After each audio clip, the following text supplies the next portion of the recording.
adult faith formation folks, and it is my pleasure to introduce Mark Borst. We are so lucky to have him. Dave Vandermeer had suggested you when the adult faith formation group said we really wanted something on edifices of the church. Like, what was that? You know, and David suggested you, and you said yes, Mark. That's just the best. So we're going to have Mark here for a two-part series today, and then also on Thursday at Mature Ministries. I want you to know that it's going to be recorded, so you can watch it live on Thursday, which we don't usually do with Mature Ministries. So that's wonderful. So that means it'll also be recorded if you can't actually listen in live on Thursday. So Mark, just a few words to introduce him. He is a gifted consultant and guide who works with a variety of church leaders who are seeking both renewal and growth. I actually love his identity statement that he says on LinkedIn, and I quote, I am a tireless proponent of transformations. As a church reimagining consultant, I didn't know there was such a thing. I love that. I engage design thinking methodologies such as empathy mapping, strategic inquiry, and ministry as metaphor. Have you ever heard those three things? Are so wonderful to help faith-based organizations uncover fresh thinking about their future. We are fortunate to have him because he lives in Georgia. He has family in Grand Rapids and has journeyed here to offer these two sessions, which is a gift. So I'll talk a little bit more about the second session after we get to hear Mark in the first. So welcome, Mark. Thank you very much. Thank you. I can't tell you how joyful I feel, just filled with joy to be here. I'm very, very grateful to Dave and to Jane and to Mel and now to my good friend Brent for getting me set up technologically. And it is a joy to be here. I am originally from Western Michigan. I grew up in Grand Rapids, and I'm, yes, part of the Dutch cult, which Dave is too, but we escaped, didn't we, Dave? Kinda. My wife Marilyn and I moved to Houston in 1981 and never looked back. And that's where I first met Dave and Brent. We did not know each other when Dave was in Michigan during his youth. And we actually met in a Compline choir. We sang and chanted together, Gregorian chant on Sunday evenings. And one thing led to another. Dave and Brent eventually moved to Atlanta. And so did my wife Marilyn and I completely forgot that they lived there until I went to worship at Central Presbyterian Church in downtown Atlanta, and there was Dave directing the choir. So I had the joy of serving with Dave in that church for 12 or 13 years, I guess it was. So we have a long history, and I'm really, really grateful that he asked me to come and speak. I'm absolutely unqualified to give this talk because I have no background whatsoever. Well, let me back up. Let me just describe 1974. I'm a sophomore at John Calvin's College in Grand Rapids, Michigan. So, part of my Dutch tradition, it wasn't a choice. You went to Calvin no matter what. And if you were my dad, you went and got a master's degree in education and philosophy from U of M, but I did not. But anyway, it was a 4-1-4 structure, right? So we had a semester of 4 months, and then an interim of 1 month, and then a semester of 4 more months. And there was, in 1974, a course offered called When Faith Takes Form. Church Architecture Overview, taught by Edgar Bouvet, who has had more influence on my life than almost anybody, although I count Dave in that number as well. And I chose the class because I loved architecture, and I didn't know it yet, but I cared a lot about how space and design impact behavior. I was an art major because that's all Calvin had for me. Couldn't be an architect because I don't care how it stands up. The physics of it do not interest me, but how it makes me feel does. So my wife Marilyn took it because it was an easy credit. And so there we were sitting next to each other, and that's where I met her, and we've been married for 48 years. So that's a little bit of the personal history piece of it. Oh, and she also went on to get 2 master's degrees, so she's not a complete dud when it comes to academics. So that's the beginning of all this, but it changed the way I looked at the world. It literally transformed my world. And what I want to talk about today, this is not meant to be a museum tour. There are 4 churches in Western Michigan that have a big place in my heart.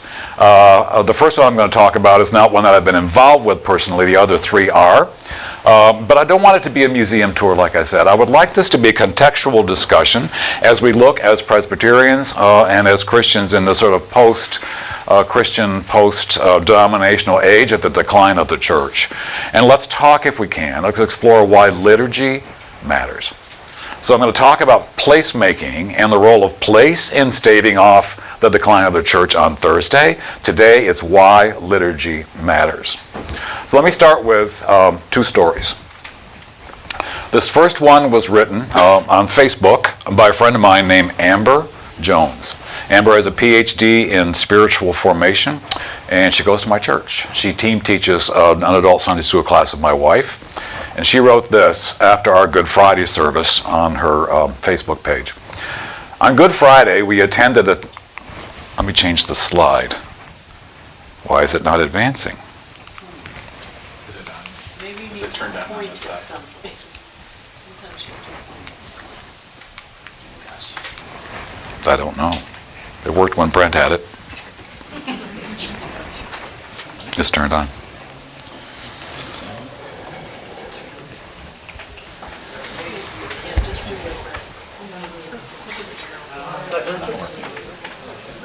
It's stalled.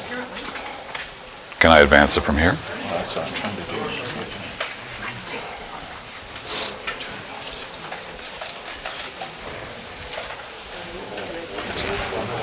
All right. While we're looking for some help on this, let me just read this story to you. And the slide is actually one of the paraments at First Baptist Church, which is a church where I am now a member. I'm still a Calvinist, don't worry. And this is a very progressive Baptist church, very inclusive and open. So this is what Amber wrote. On Good Friday, we attended a Tenebrae service. Tenebrae means darkness, and it was indeed somber. The music was haunting, the readings detailed the last moments of Christ's life. The room was dimly lit, and the atmosphere was uncomfortable. At the end of the service, they silently stripped the altar, and it quickly went from somber to devastating. The congregation sat in silence as the cross-embroidered linens were stripped away and the extinguished candles removed. A man who was my friend, but in that moment looked more like a prophet, picked up the pulpit Bible, held it out before us all with what looked like an accusation in his eyes, and slammed the holy book shut with such force that the entire room jumped. He marched away, taking the word from us. When the purple cloth was removed from the golden cross over the baptistry, leaving only the crown of thorns swinging in darkness, it felt like a slap in the face. As each item was removed, my heart began to pound. No! This ran through my mind again and again. I felt like I couldn't bear to have him taken from us. The exact effect the ritual was meant to evoke. We left in silence and with tears. For the first time in my life, I understood that there was a period of time in which we collectively sat in the hell of having his light taken from us. It was unbearable to think about. So a liturgical moment, just a little bit of drama within time and space. God meets us in time and space. But the liturgy here is what moved this woman to understand and encounter God in a new way. And I know I'm preaching to the choir here. I mean, after all, you have Dave Vandermeer on your staff.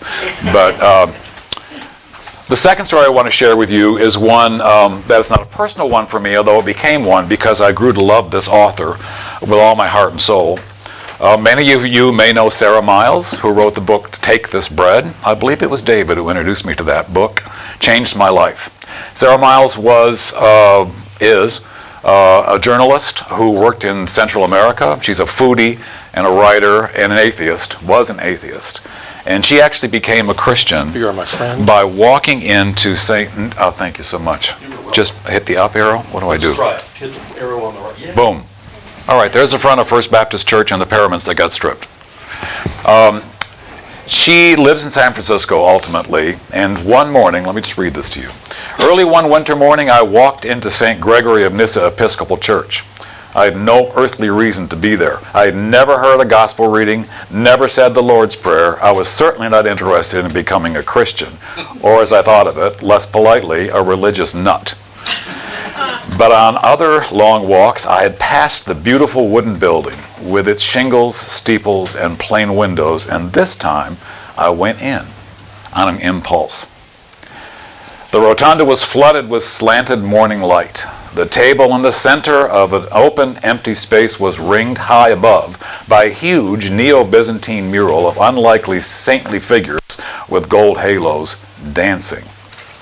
Outside in the back, water was trickling from a huge slab of rock set against the hillside.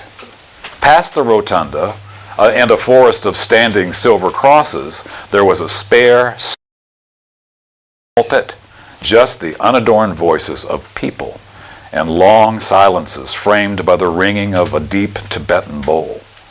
People sang. I sang too. It crossed my mind that this was ridiculous. We sat down and stood up, sang and sat down and waited and listened, stood up and sang, and it was pretty interesting and peaceful. Jesus invites everyone to his table, the woman announced, and we started moving up in a stately dance to the table in the rotunda. It had some dishes on it and a pottery goblet. And then we gathered around that table. Somebody was putting a piece of fresh, crumbly bread in my hand, saying, "The body of Christ," and handing me the goblet of sweet wine, saying, "The blood of Christ." And then something outrageous and terrifying happened to me. Jesus happened to me. I love this story because this woman became a Christian and ultimately a priest by literally walking in off the street. It's a story about architectural proximity as well, placemaking. On her walk, and she walked in and became a Christian through participating in the Eucharist, and had never done this before. Her parents raised her as an atheist. Liturgy matters. And in case you want to question it one more time, let's look at Exodus 25 real quickly. This is where God gives the instructions for the tabernacle. And if you haven't read it lately, I would suggest you go back and it's just an amazing story about how God instructed the people of Israel to build this tabernacle. It's very, very detailed. The Lord said to Moses, "Tell the Israelites to take for me an offering from all whose hearts prompt them to give. You shall receive the offerings from me. This is the offering that you shall receive from them: gold, silver, and bronze, blue, purple, and crimson yarns, and fine linen, goat's hair, tanned ram skins, fine leather, acacia wood, oil for the lamps, spices for the anointing, oil for the fragrant incense, onyx stones and gems to be set in the ephod and for the breastpiece. And they shall make me a sanctuary so that I may dwell among them. In accordance with all that I show you concerning the pattern of the tabernacle and all of its furniture, so you shall make it." By the way, my first career was in office furniture, so this really sings my song. The Ark of the Covenant. So how are they going to make that? So they make an ark of acacia wood, and you shall overlay it with pure gold and molding all around it. You shall make 2 cherubim out of gold. You shall make them out of hammered work, and at the 2 ends of the cover, and they should cover this thing. And then for the bread of the presence, the table. You shall make a table of acacia wood, 2 cubits long, 1 cubit wide, etc. You shall make its plates and dishes and its flagons and bowls with which to pour drink offerings. You shall make them of pure gold. And you shall set the bread of the presence on the table before me continually. I love sort of picturing this. This is a wonderful little expression up there. The lampstand, also very, very detailed, hammered cups and calyxes and petals. And then the tabernacle. Make the tabernacle with 10 curtains of finely twisted linen and blue, purple, and scarlet yarn. Make the curtains of goat hair to cover the tent. Dye the goat hair red. I mean, it's an amazing, amazing story from God's instructions. Set up the tabernacle according to the plan shown you on the mountain. Moses got it. And then this piece. Now the Lord spoke to Moses, saying, "See, I have called the name Bezalel of the tribe of Judah, and I have filled him with the Spirit of God in wisdom, in understanding, in knowledge, and in all kinds of craftsmanship, to create artistic designs for work in gold, in silver, and in bronze, and in the cutting of stones for settings and the carvings of wood, so that we may work in all kinds of craftsmanship." I absolutely love that. So I'm picturing, and then he had a sidekick whose name I can't pronounce, who was from the tribe of Ben, I think.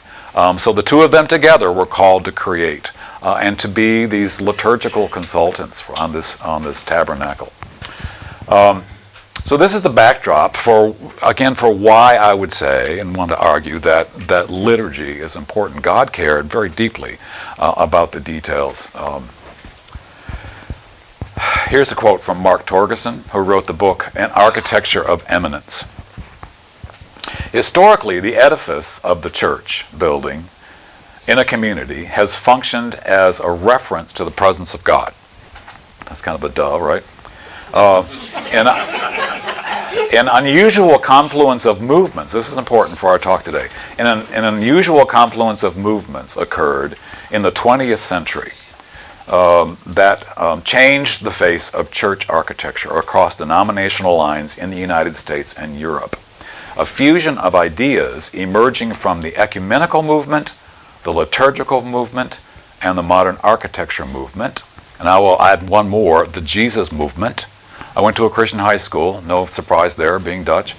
And one day we had chapel assembly, and some kids from, I forget what organization came, and introduced this whole Jesus movement idea. The whole day was wiped out, because all of us got up marching through the halls, singing folk songs and wanting to express our faith in a new way. We were a part this was the early 70s, late 60s, early 70s, of this national movement that was also part of those other things I just mentioned. He says all of these things these movements produced a distinctive approach to church design that was particularly based on emphasizing the presence of God and people and communally engaged in worship and ministry. So it's this moment in time, right? It's that mid-century modern moment, which of course all of us, many of us have experienced a tremendous renaissance, but it happened in place and time because of all these sociological and cultural things that were going on. So let's take a look at, we've already looked at that. What it means to design with integrity, right? So this is big picture stuff. Now we're talking about churches. So we're going to look at liturgical integrity, materiality, symbolism, visual cues, the means of grace, which for us Presbyterians are the two sacraments and the preaching of the word, ritual, ancient and modern practices, spatial realities, what it means to be gathered as a community and how space can support that, corporate worship, and then Torgerson talks about the immanence, the presence of God, and transcendence, which is the holy otherness of God. So is there a way that space can augment this? Is there a way that space can suggest this? Is there a way that space and design can connect us in a new and sort of transcendent or immanent way with God? Why liturgy matters. It probably goes without saying that we believe as Presbyterians that the act of corporate worship is a unique human experience, but it's an act of giving and not getting. And we, in American culture today, and one of the reasons that I think church is in trouble, more on that on Thursday, is the American notion of church as a consumerist item, how we go to consume church. It's like going to the mall. And it's really hard. I have to struggle sometimes, and my wife and I after church, I didn't get much out of that sermon. Well, no, that's not the point. It's like, what did you bring to worship, right? And probably even more importantly, we bring to God our performance to the audience of one. That's rooted in our theology, and it's something I think that's really easy to forget. So moving a little further down the road here, let's look at this is just some descriptions about liturgy. Liturgy is literally the work of the people. The Greek root for the word liturgy is it means the work of the people. It's about collective participation, active involvement, shared service, and also historical context. So the whole thing about ancient practices, by the way, this is a broad brushstroke, but younger generations are really interested in ancient practices. They're interested in creeds. They're interested in going back to the church and church fathers even, way back to the 1st, 2nd, 3rd, and 4th century. So the historical context is a big deal. Liturgical integrity. So we used a textbook for this class I was describing to you in January of 1974, written by Karl Droppers and another gentleman whose name escapes me at the moment. It'll come up in a minute. Karl Droppers and James. But anyway, they describe liturgical integrity as The church and its furnishings accurately give form to the liturgy and theology of the church. And then architectural integrity, it's more difficult to define because it involves aesthetics, which is even more disputed than theology, right? And it starts the conversation at the point of the combination of function and beauty, right? It's almost a little ironic to be talking about this after the sermon today, but it fits into this context as well. Can't go there theologically at the moment. We don't have that much time, but I was thinking about that today. And we have the struggle in our house because my wife's in global missions. And I don't talk about liturgical integrity in Beirut. But this is kind of a uniquely Western thing in some ways. But it's really, really important, I think, for the survival of the church and for the ways that we encounter God. It's also, and we'll talk about this more on Thursday too, the church as a symbol in the community. It's a really, really big deal. It's more than just church. It's cultural too. All right, let's move on to our first church. So who knows these two chairs? Do you recognize them? Can you name them? Not anymore. Not anymore? So the one... The exam and then forget about it. All right. The one on the left is the Wassily chair, named after Wassily Kandinsky, the artist from the 1920s. The one on the right is the Cheska chair, named after his daughter. Both of them designed by Marcel Breuer. Marcel Breuer is a Jewish, and I say this because it has significance in a moment, a Jewish architect who was part of the Bauhaus movement, which was the 1930s design school, 1920s design school in Germany, where they were learning to explore new materials and new designs, and there was this moral compunction to design things with integrity, things that where you didn't cover up the structure of something. The structure becomes the design. This moral compunction to show just a responsibility to the materiality of whatever you were creating, a stewardship, if you will. These are actually came out of his experiments with bicycle bars.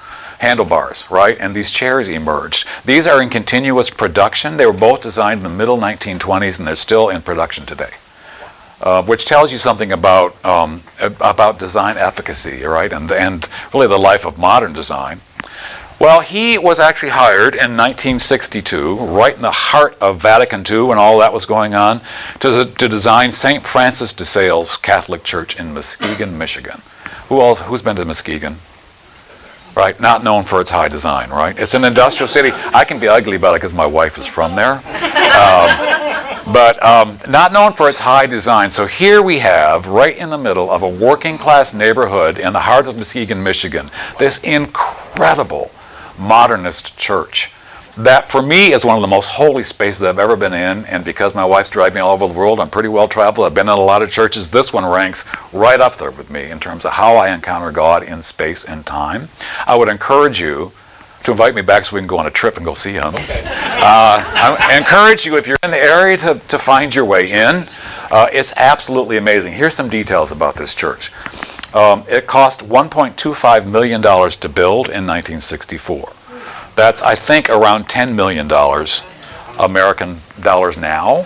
And to think about a blue-collar community going out to build a new church and that kind of money, they couldn't even service the interest on it. The diocese went bankrupt. By the way, it's the biggest diocese in Muskegon, and they have 1,300 families in it. So it's still healthy and robust. This is the time of Vatican II, as I said, so major design changes. We'll look at some of those as we walk through the space. We'll just take a little bit of a walk around it. This is the banner wall facing Apple Avenue, where you see the cross is literally integrated into the concrete. This church is not so affectionately known by some as the Our Lady of Concrete Church. But, you know, without a theory to see it, you can't see a painting, or it's the same kind of thing. But you see the bells that still ring every day at the top there above the banner wall. And then that's the baptistry area, the lower roof entrance. So you literally walk in through this sort of low, hunkered down space, and then it explodes into the sanctuary space. Let's take a few more looks at it here. It's incredibly sculptural. And if you're wondering what it is, it's a hyperbolic paraboloid. More on that in a minute. It's extremely complicated, and yet the simplicity of it is part of its integrity. It took over 1 million board feet of 2x4s to form this shape. They poured the cement into the shape. right? New technology. That would never fly today. What are we going to do with 1 million board feet of 2x4s? Landfill, right? Whoops, I can do that. But that's that's what it took. It took 2.5 years to build.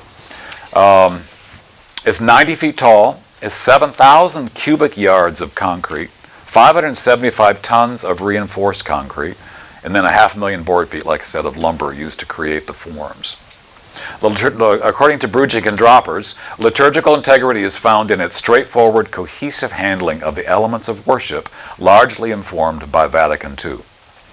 So let's look at some of that. There's some nuns standing outside. You can actually see the patterns of the boards in the concrete. So that becomes part of the interest. I've got another picture of this. I think it's coming up next. So that little bump there on the bottom of the back side of the church is the Chapel of the Blessed Sacrament. That's where the host was kept. So you can see that. It's expressed on the outside as well as the inside of the church. And right around Vatican II, it became much more approachable.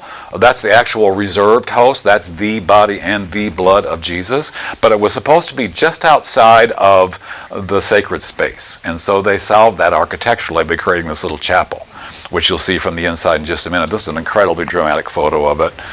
Same view. But you can see how it's constantly changing shape. So let's look at the floor plan. I know it's a little small, but the area there on the right is that small entrance area. And that trapezoidal thing in the middle is the baptistry.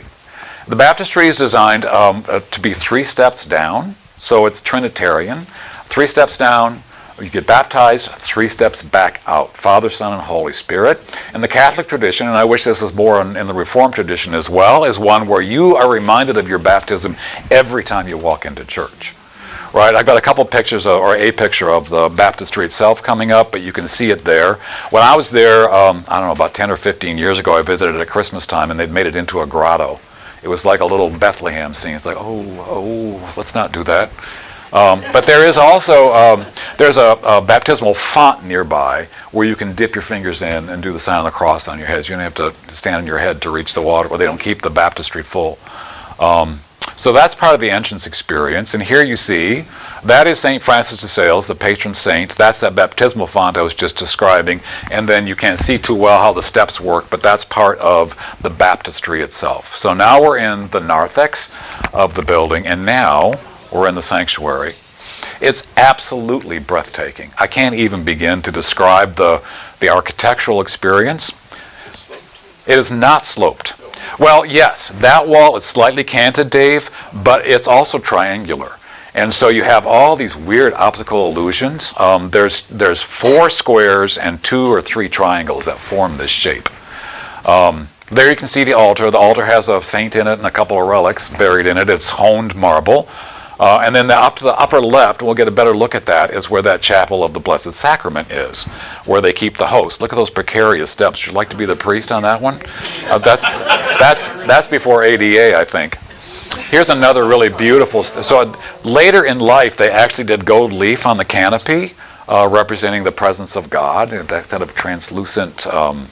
But you can see how it's right over the altar now. What's missing here from before Vatican II is the iconostasis, right? There's nothing separating the congregation from the activities of the priest. That was a radical departure back in the days. Remember, this church was finished in 1966. It started to be built in 1964.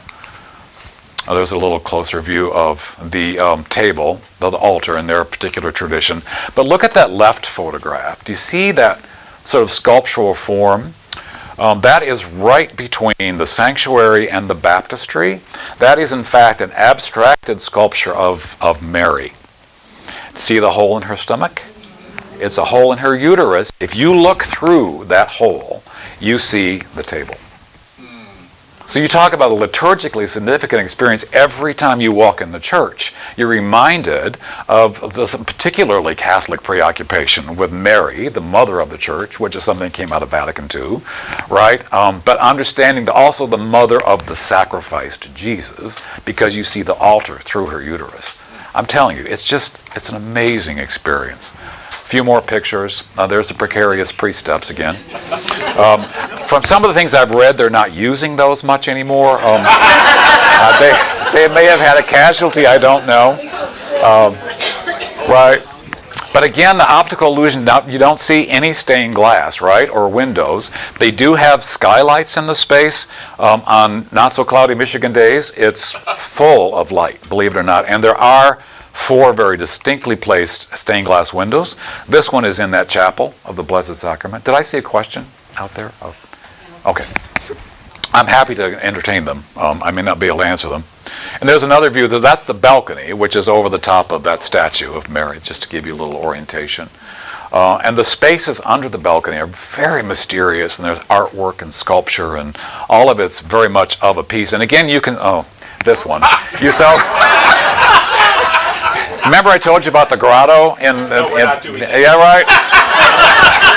I told you about the grotto. Well, they also do the tallest Christmas tree and singing Christmas tree. And my mother-in-law, who lived in Muskegon, loved this. I mean, she was there every year for that. And there's a picture of it being built, just to give you a sense of the scale of it. Right? It's just absolutely amazing. That may be all we need to talk about at this point. We need to keep moving. That's actually an up-to-date picture right now. It has been added on to in the last 10 years. I hardly dare go back and look at it again. I've seen it from the outside, and it gave me a pit in my stomach, but I'll be okay. There you can see just a beautiful view of it. And then, let's see if we can make this work. I wanted to play this tourist video from YouTube that takes you inside the space. It'll give you a little sense. About the Salad Church. It's a Catholic church in Muskegon, Michigan. It was designed by Marcel Breuer, a famous Bauhaus-era modernist architect and furniture designer. The church was completed in late 1966.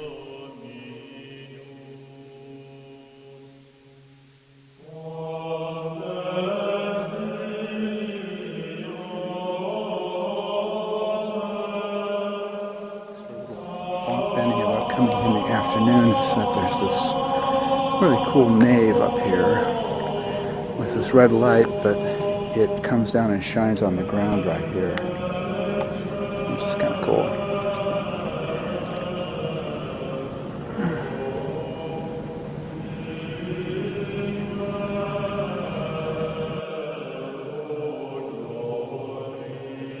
So here we are inside the church. And I'm going to show you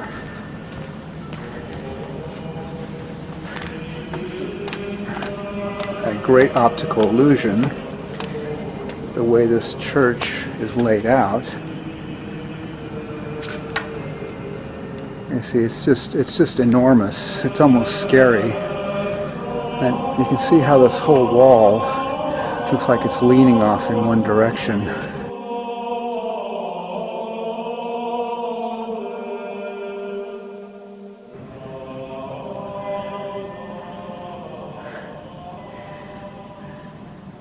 And then as you walk across the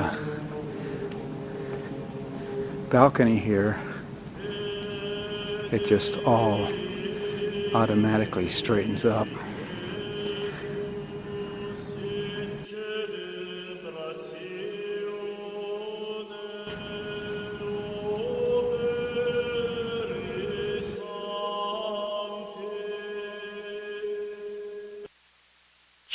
No, you must be quiet now. There. So, Church of the Servant, Grand Rapids, Michigan. Now the year is, well, 1972, thereabouts. Remember all those movements I talked about? This is a time when, Church of the Servant was this group of folks that wanted to explore church without walls. Remember, this is the 60s and 70s, so this whole countercultural swirl that we're part of found its way into the ecumenical movements of the time. So downtown Grand Rapids, Michigan is LaGrave Avenue Christian Reformed Church, still the cathedral of the Christian Reformed Church, such as it is. That's a whole other story. We'll talk about that over a drink sometime. But anyway, they left the church because of the building, which had been built in the late 40s, I believe. Very beautiful, but axial plan, very unforgiving when it came to creative expression, liturgical expression, and worship.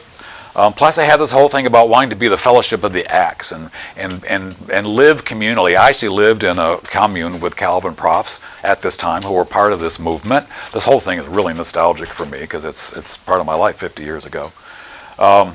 But anyway, they incorporated in 1973 as Church of the Servant, still adamant about no building, until they got sick and tired of leasing gymnasiums and other spaces, getting kicked out because it got torn down or whatever the situation might be.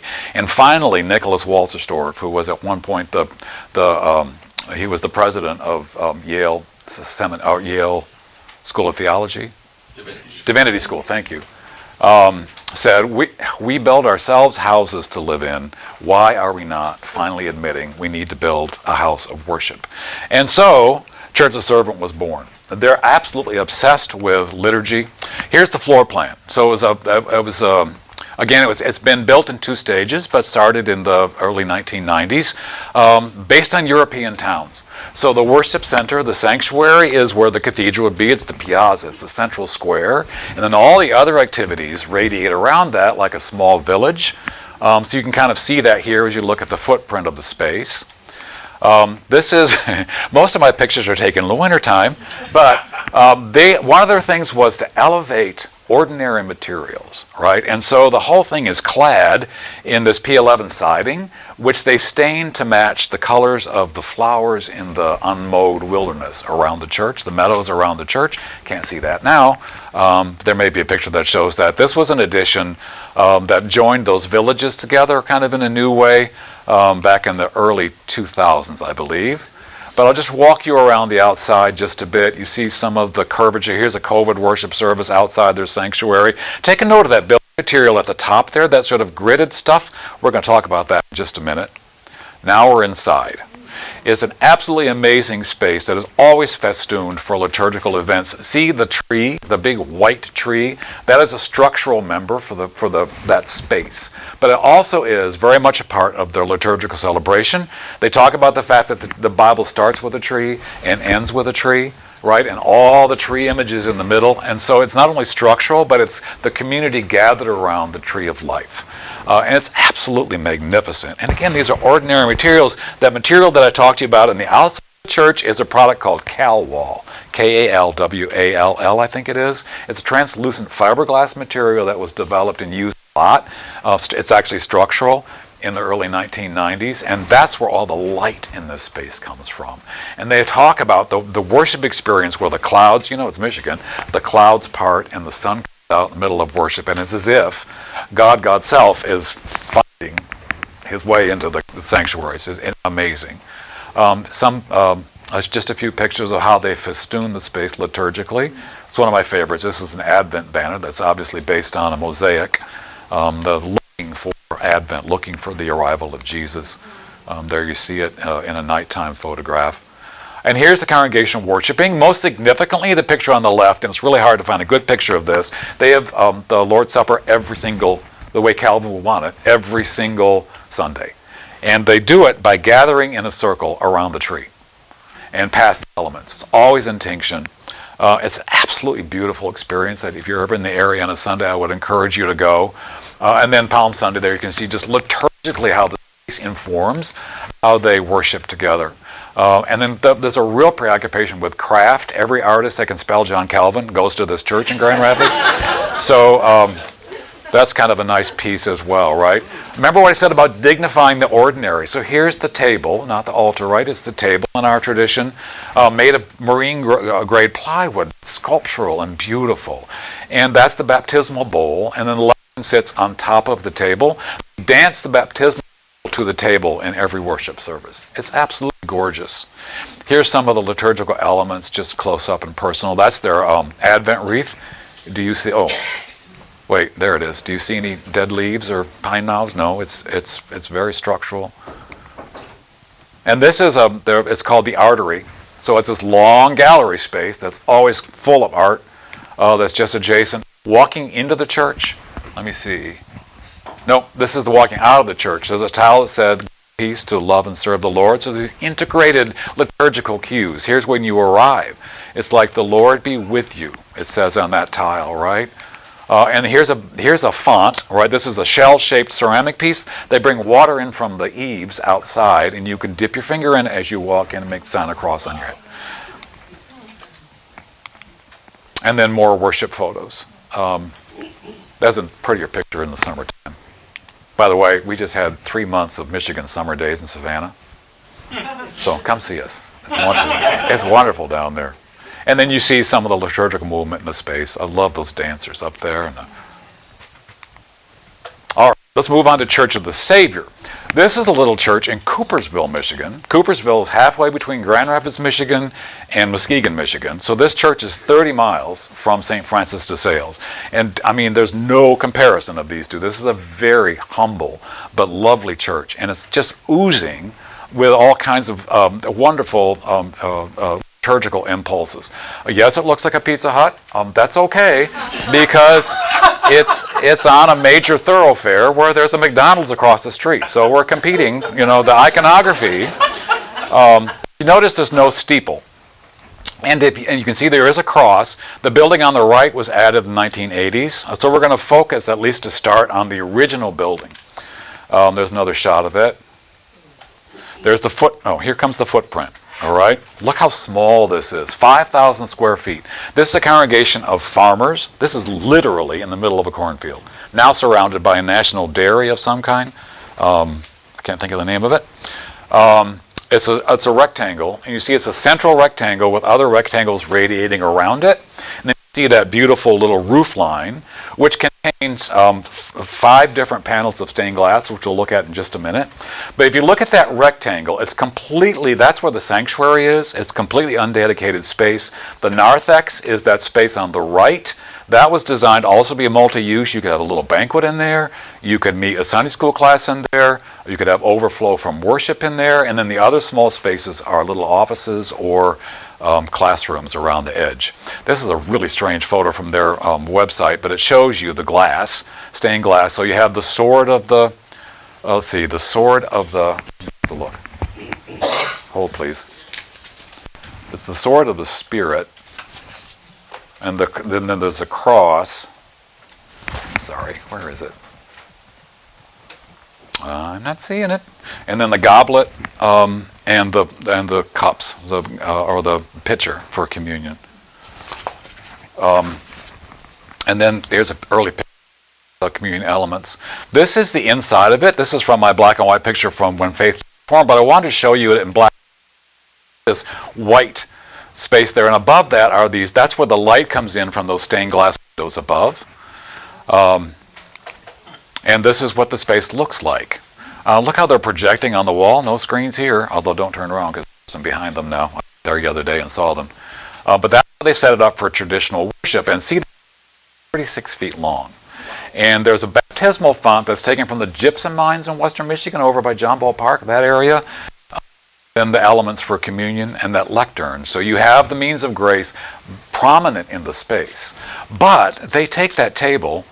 They were sitting on the floor, right? This is a discussion of the children's sermon, like during the worship service, sitting in the corner. They take the table and move it to the center of this space and gather around it. They gather around the Advent wreath. They gather around the table for communion. They sometimes sit in the space for sacramental meals. And that's the first baptism. I love that picture. You can see where the baptismal font has taken the space on the table. And here they are actually sitting at the table for communion. This gets my blood going. It's like this, for me, the Holy Meal is such an important piece of who we are in community.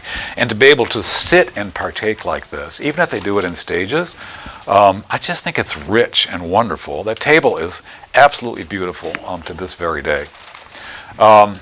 Moving on really quickly now to Mulder Chapel at Western. Oh, by the way, I do want to say that the woman that helped me understand the original programming for this church, her name is Lois Adams. I don't know how I found her, just grace.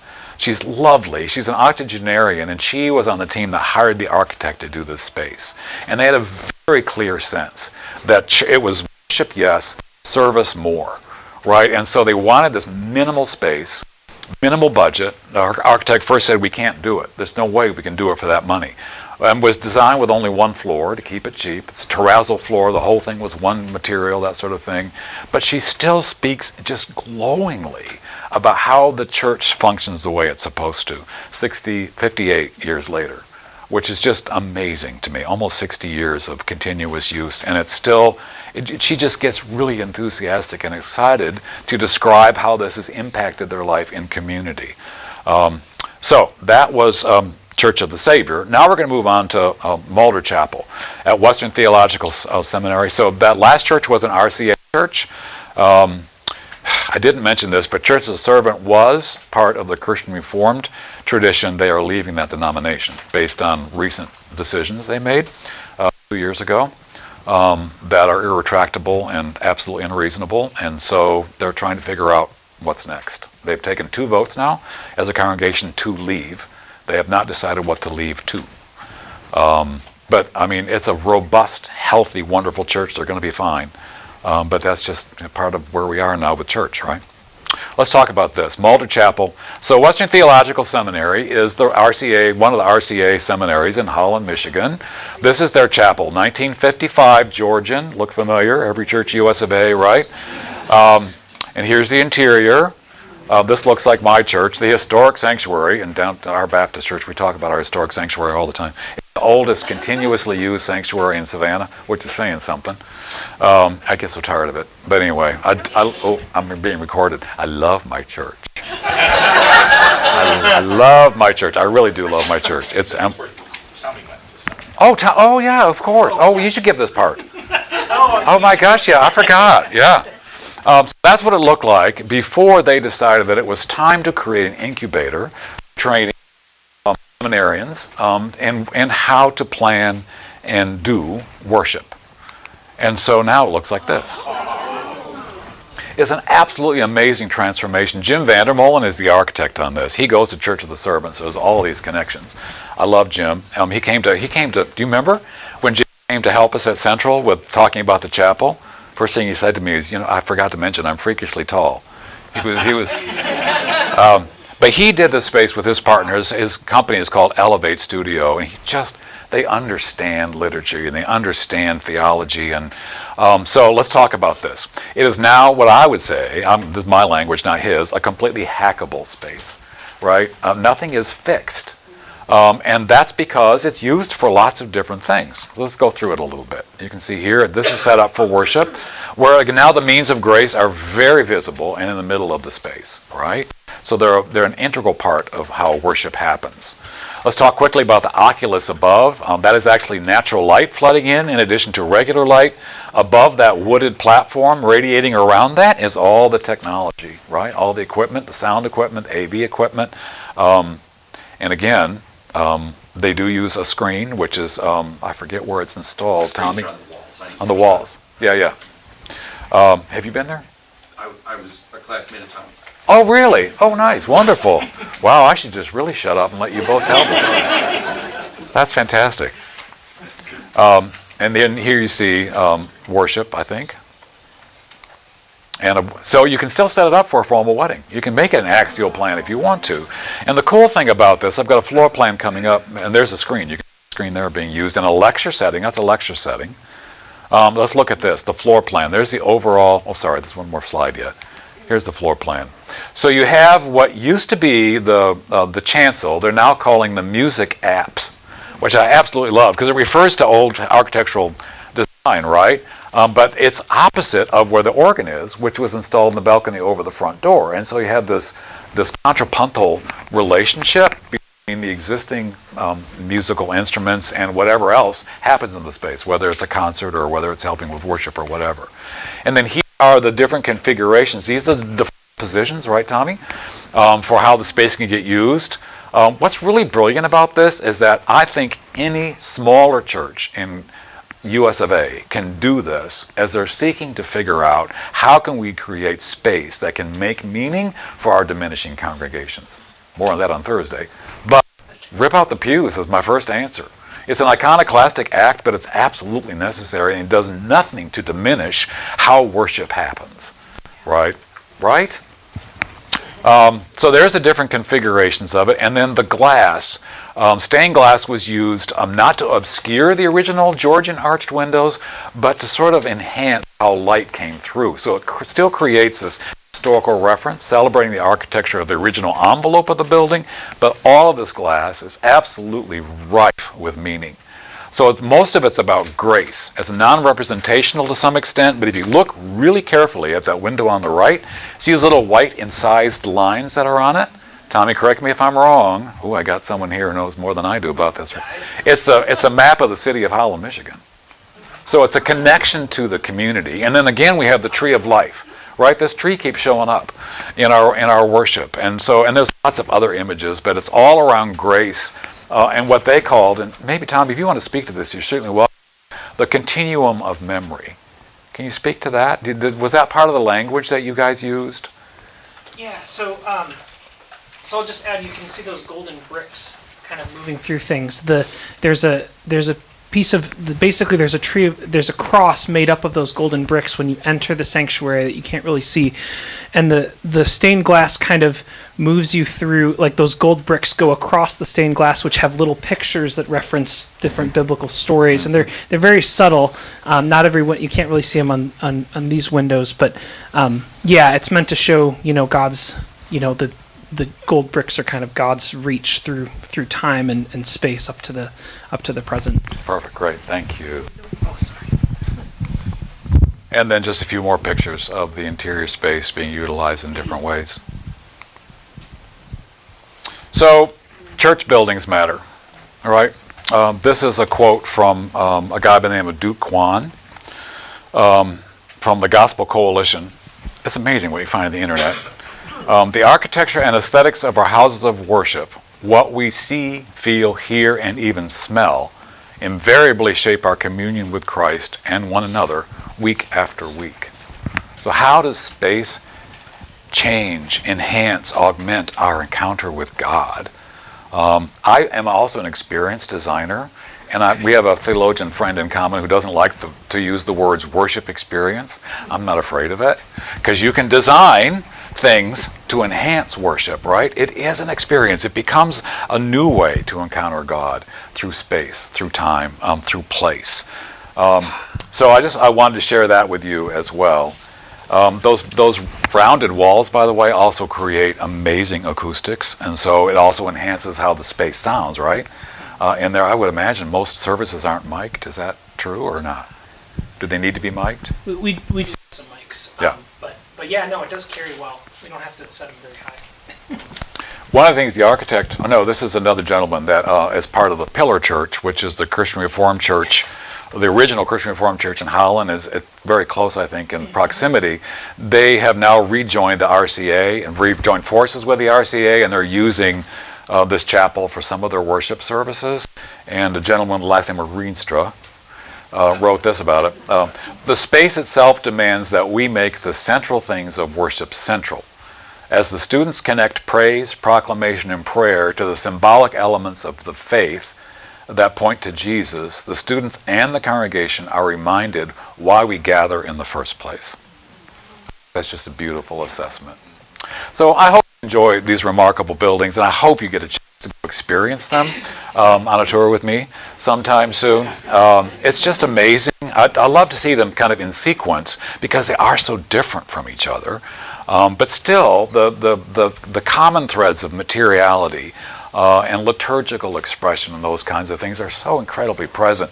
And it represents 50 years of design also, which I think is important to note. Again, on Thursday, I'm going to speak about the unprecedented decline. It's a sad story of the mainline Protestant church. I'm going to give lots of statistics about that, but explore how we might recover a theology of place, if there's any way that can help stem the tide of decline.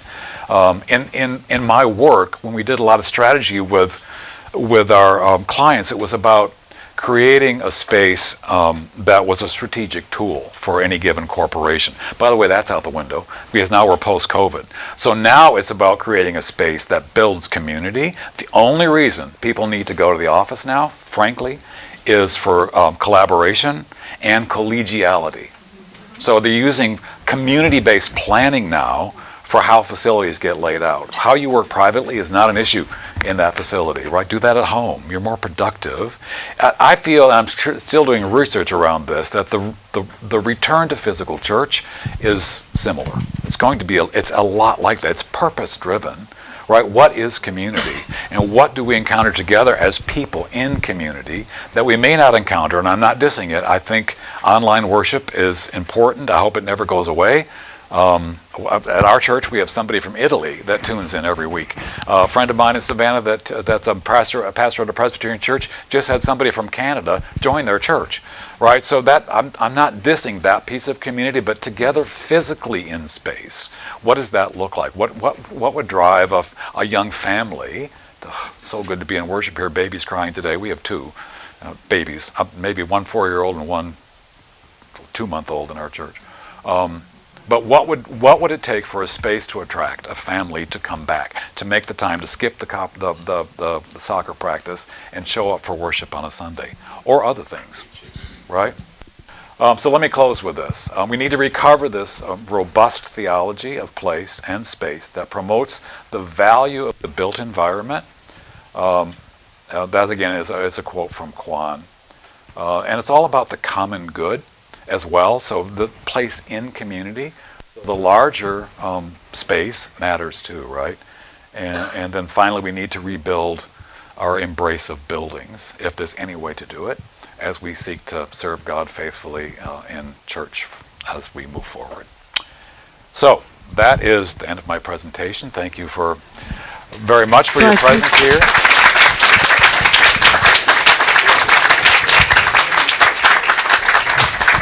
So I think you were a great advertisement for Thursday. It was a wonderful session. So again, for those of you who weren't here at the beginning, it will be live streamed Thursdays, Mature Ministries, which is unusual, and it will be recorded. So you could get this recording and the one Thursday. So anyway, small token. I don't know if you're going back to Grand Rapids in between. I don't know if this will get to Atlanta, but some small token of appreciation and thank you.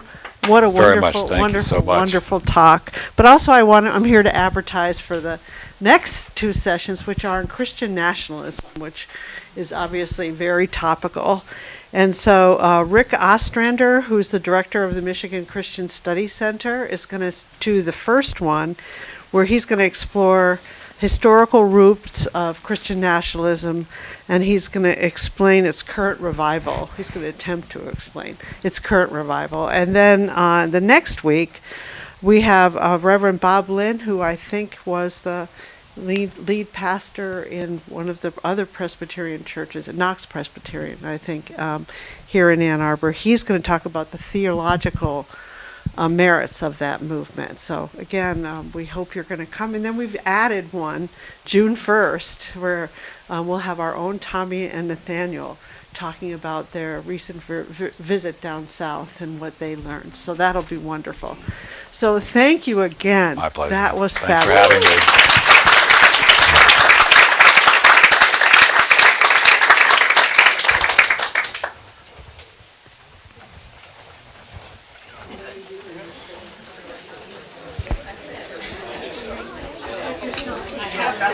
Come up to you because I was at Calvin. Oh, you were? Graduated in 75. Oh my gosh, I'm we must have been- 76. Okay. Yeah. We must have been there What's your name? together. Unky.